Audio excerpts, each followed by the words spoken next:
2 years ago, I told a family friend of mine I was planning on going to art school. "Oh, you want to be an artist?" he asked me. "Like the guy I've got designing a logo for my website." "No," I said, "I'm going to be a painter." "You can't really do that," he told me. And when I asked why not, he replied, "You won't make any money like that.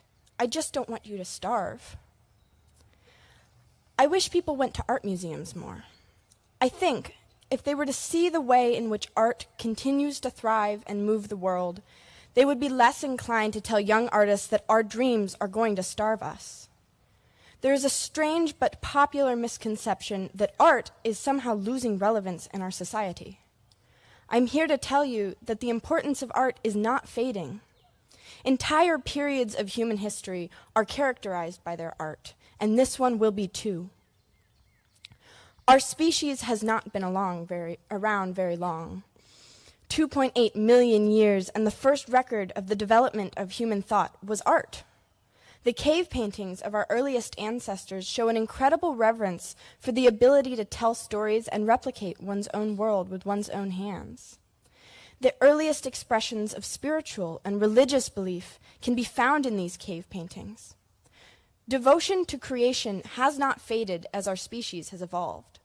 From the architecture of the Islamic Age of Enlightenment, to the frescoes of the Sistine Chapel, to the modern surrealist movement, art has been synonymous with living. It's one thing to know this in your mind, however, but an entirely different thing to experience this truth in person.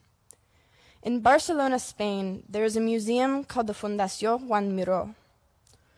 2 years ago, I found myself sitting in a little 3-walled white room in this museum. On each wall was a white canvas with an arc of black paint carved across it. Splatters along the lower half looked like sprays of gore, and each painting had one color: a yellow circle, a red circle, and a blue circle. Sitting in that room brought tears to my eyes. I had never felt a painting so agonizing, so loud yet so simple. The triptych is by Juan Miró, an artist who emerged out of the Dada and Surrealist movements of the late 1910s and 20s, which rejected logic as a basis of living in response to the First World War. Hope of a Condemned Man is Miró's response to Francisco Franco, one of the bloodiest dictators in the history of his country.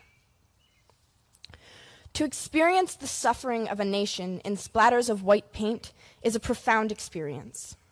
Miró is a reflection of his context, influenced by the identity of his time.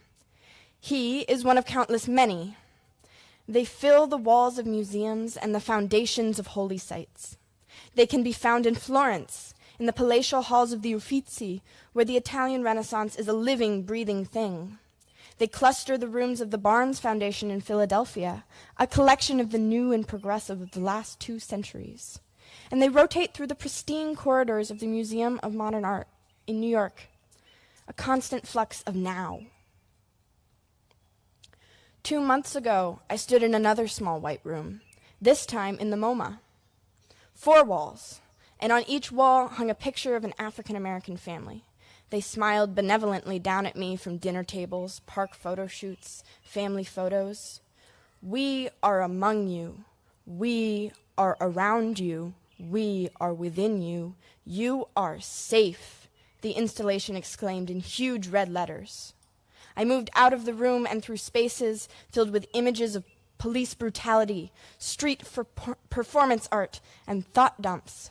It was a retrospective of Adrienne Piper, an African-American woman whose art was and continues to be an unabashed and immodest response to the dynamics of her identity in the United States. It's hard to scoff at the importance of art when you're standing in the looming shadows of artists like Miró and Piper. People who have made waves, who have changed societal consciousness and fought injustice, who have sparked movements and paved the way for young artists behind them, for people like me.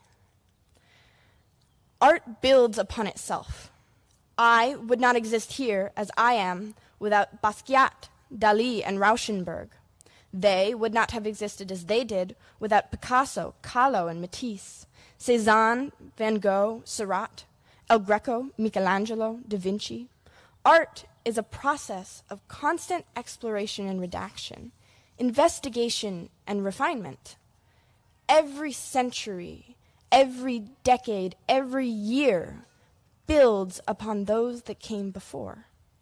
Artists right now, people like Kaheen Wiley and Jenny Saville, are paving the way for the generations to come. The millennial artists, and the Gen Z artists, and the Gen Alpha artists. Art is the lifeblood of humanity. It is beautiful, yes, but it is much more than that. Art reflects its environment. Art is a response to life. Art is a member of society. It is constantly in flux. It mutates with our time. Art is politics, and art is a refuge. It is the past, it is now, and it is the future.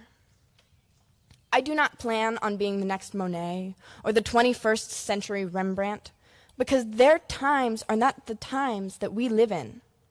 I am going to be the next me, an artist shaped by my generation, by the issues of now. And I wonder, in 100 years, what will the museums say about today? Thank you.